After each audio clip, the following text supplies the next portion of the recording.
Hello, welcome back to Think Big Digital. Do you want to keep your liked posts and tweets private? Then see this video and make sure to follow this guide till the end.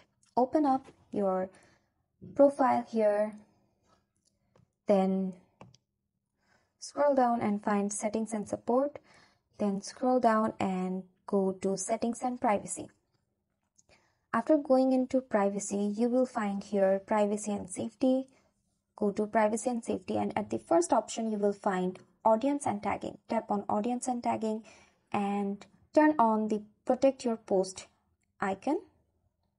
By doing this, you're protecting all of your tweets from Google and other people outside your followers. Now, Google won't be able to access your tweets even if you publish. Only your followers will be able to read it. Now again, go to your profile here. Then find the likes section. Tap on the heart here. Unlike every video that you have liked till today. By doing this, your followers or Google won't be able to identify what post you have liked or what tweets you have searched for and liked.